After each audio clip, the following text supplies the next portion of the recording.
Gate. Good morning बच्चों। कल हमने आइसोकोरिक प्रोसेस के बारे में पढ़ा था। आज हम आइसोबारिक और आइसोथर्मल प्रोसेस के बारे में आपको बताएंगे। आइसोबारिक का मतलब क्या होता है? जहाँ पे प्रेशर कांस्टेंट रहता है।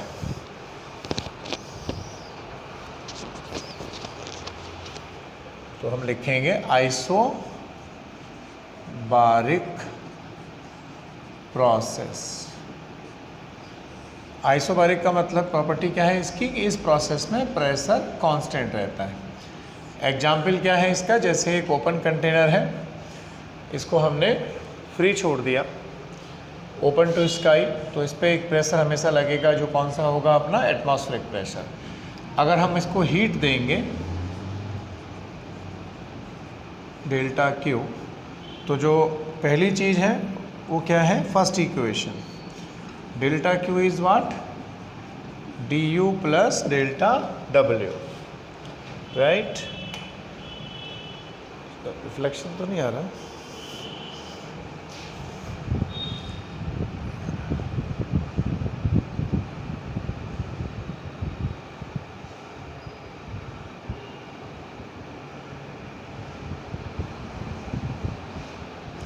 तो अब इसमें एक सेकेंड देखिए, जो आपने हीट दी वो किस पे दी? एक्चुअली कांस्टेंट प्रेशर पर। तो डी यू कितना होगा? सबसे पहले डी यू का रिजल्ट देखिए, N C V delta T. ये हमारा फॉर्मूला होता है चेंज इन इंटरनल एनर्जी के लिए, आप जानते हैं। वर्क कितना होगा? P dot D V. पर एक चीज़ आपको पता है, गैस इक्वेशन से पी वी बराबर क्या होता है? N R T. अगर हम इसको डिफ्रेंशिएट करें किसी भी वेरिएबल के रिस्पेक्ट में, सपोज एक्स के रिस्पेक्ट में, तो क्या होगा? प्रेशर तो कांस्टेंट है, D V upon D X is N R. अगर पी कांस्टेंट है तो वी प्रोपोर्शनल टू टी होता है, आप जानते हैं। तो क्या मिलेगा हमें? D T upon D X. ये कैंसिल हुए तो हम क्या लिख सकते हैं इसको? P D V is N R D T या डेल्टा टी। सो पहली इक्वेशन जो है उसमें डी यू कितना हो गया? N C B delta T, और वर्क डन कितना हुआ? पी डी बी या N R delta T.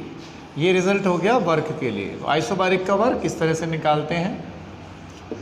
And अगर हम मान लीजिए पूरी इक्वेशन को लिखना चाहें, फर्स्ट वाली को, ये 3 नंबर है, ये अपना 4 नंबर, और ये बेटा 5 नंबर है। तो डेल्टा क्यू कितना था?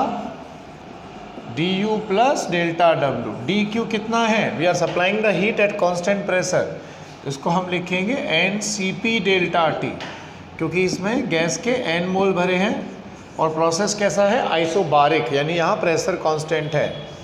तो डी यू कितना होगा? N C B delta T plus, या तो पी डी बी कह दीजिए, चाहे पी डी बी की जगह आप क्या लिख सकते हैं? N R delta T. देखिए सभी में से एन डेल्टा टी कैंसिल हुआ, तो सी पी हमें क्या मिला? C B plus R. ये वही रिलेशन हो गया जो मैंने आपको केटीजी में बताया था और कहा था मैं इसे ड्राइव करूँगा। इसको हम कहते हैं Mayer relation, Mayer's relation. So this is about isobaric process. Pressure constant है, डी यू कितना? N C B delta T, work done कितना? पी डी वी या एन आर डी टी। क्योंकि देखो पी कांस्टेंट है तो भाई वी टी का फंक्शन होगा। हमने ऐसा मान लिया है कि सपोज वॉल्यूम और temperature both are the function of some variable X, तो हमने एक्स के रिस्पेक्ट में डिफ्रेंशिएट किया। ये कांस्टेंट था, बाहर आ गया। एन आर कांस्टेंट है बाहर, D T upon D X, ये दोनों कट गए। तो पी डी वी को हमने क्या लिखा? एन आर डी टी या एन आर डेल्टा टी भी कह सकते हैं। तो यहाँ से ये रिलेशन आ गया कि the difference of specific heat at constant pressure and specific heat at constant volume is equal to the R, which is called gas constant। पर यहाँ पे इन सभी की यूनिट क्या होनी चाहिए? सेम। या तो सभी जूल में होने चाहिए बच्चों, या सभी कैलोरीज में होने चाहिए। कॉपी करिए इसको 1 मिनट।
अब देखिए इसको हम पीवी डायग्राम में कैसे दिखाते हैं, जरा समझिएगा।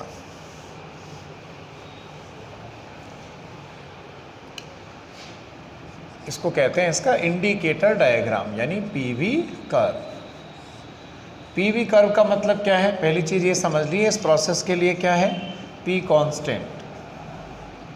तो चेंज इन प्रेशर कितना होगा बच्चों, 0। प्रेशर अगर कांस्टेंट होगा तो ये किस लॉ को फॉलो करेगा, चार्ल्स लॉ को, यानी बी प्रोपोर्शनल टू टी। यानी इसकी स्टेट इक्वेशन क्या आएगी अगर हम निकालना चाहें तो B1 upon T1 is B2 upon T2। Okay, अब पीवी ग्राफ क्या होगा इसका भाई, ये समझिए। मान लीजिए कोई गैस ए स्टेट से शुरू करती है, जहाँ से आपने इसका टेम्परेचर देना शुरू किया, तो क्या होगा, ये बी तक जाएगा मान लीजिए। तो ये ग्राफ कैसा हो गया, आइसोबारिक का। यानी अगर यहाँ का वॉल्यूम मान लीजिए V0 है और हमने टेम्परेचर को ट्वाइस किया तो वॉल्यूम भी कितना हो जाएगा, 2 टाइम्स। अगर टेम्परेचर को हम 2 टाइम्स करें, क्योंकि प्रोसेस कैसा है, आइसोबारिक है, तो प्रेशर कांस्टेंट रहेगा। प्रेशर कांस्टेंट का मतलब है कि volume is proportional to temperature. अगर वो कहे कि भाई वॉल्यूम हमने टेम्परेचर को 2 टाइम्स किया तो वॉल्यूम कितना बढ़ेगा, V0 से 2V0 तक। ठीक है, दूसरी चीज़ ये समझिए,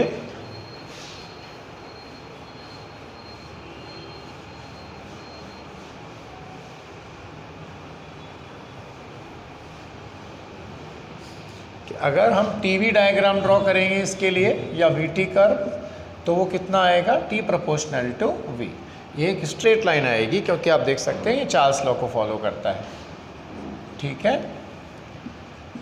नंबर 3,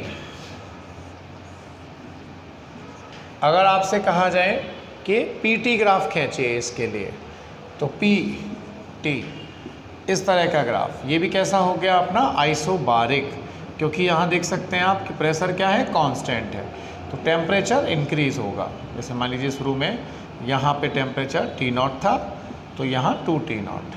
कब, जब वॉल्यूम बढ़कर क्या हो जाएगा, ट्वाइस, क्योंकि V is proportional to T। तो ये PV पे भी प्लॉटिंग कर सकते हैं हम, PT पे प्लॉटिंग कर सकते हैं, और T और V पे भी प्लॉटिंग कर सकते हैं। ये हो गया इसका इंडिकेटर डायग्राम। कॉपी करिए।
तो PV में जो भी लाइन V के पैरेलल है, इसका मतलब वो आइसोबारिक है।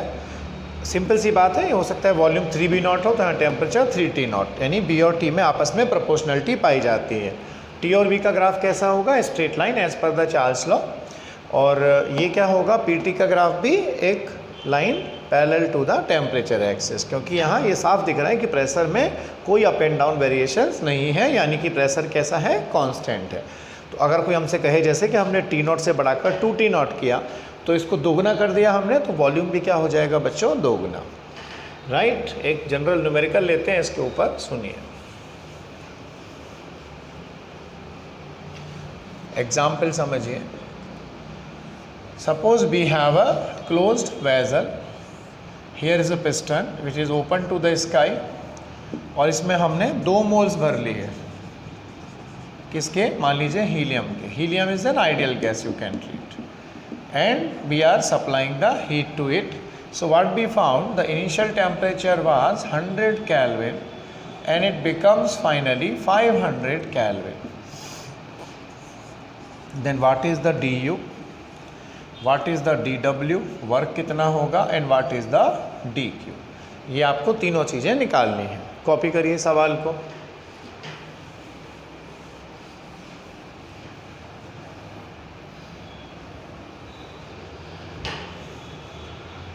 सबसे पहली चीज़ हम निकालेंगे du। du कितना होगा? NCV delta T. n कितना है? Number of moles 2। Cv for the helium कितना होता है? 3R/2। डेल्टा टी 100 से बढ़ाकर 500 किया तो टेम्परेचर में चेंज कितना? 400 केल्विन। सेटल करिए इसको, कितना आया? 1200 R जूल। R की वैल्यू 8.3 लगा सकते हैं आप। दूसरा, अब सुनिए ध्यान से, मुझे वर्क चाहिए था, तो बच्चे कहते हैं सर यहाँ पे प्रेशर है पर आपने वॉल्यूम तो दिया नहीं है। इनिशियल वॉल्यूम नहीं मालूम है भाई, ये तो पता है कि टेम्परेचर 5 गुना हुआ तो वॉल्यूम भी कितना हो गया होगा बढ़ के, यानी कि 5 गुना। जैसे यहाँ पिस्टन था पहली लोकेशन पर, तो पिस्टन यहाँ पहुँच जाएगा ऊपर उठ के, तो वॉल्यूम जैसे B था तो ये कितना होगा? 5B। पर वर्क का एक और फॉर्मूला हम जानते हैं आइसोबारिक के लिए, मैंने आपको बताया NR delta T. Is this और नॉट? तो वर्क कितना हुआ यहाँ पर? N की वैल्यू 2, R की जगह पे R, डेल्टा टी कितना? 400 केल्विन, तो ये 800 R। ये आ गया हमारा work. So total heat supplied is very easy to calculate, du plus delta W। du कितना था? 1200 R, और वर्क कितना हुआ? 800 R, राइट। तो क्या मिलेगा यहाँ से? 1200 और 800 कितना? 2000 R answer. So this is the general question where we calculated the change in internal energy, the work done by the system and the total heat supplied to the system. Copy करिए example को।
अभी जैसे हम इस पे बच्चों एक example और लेते हैं, ठीक है? ग्राफ के थ्रू हम एक एग्जाम्पल करेंगे।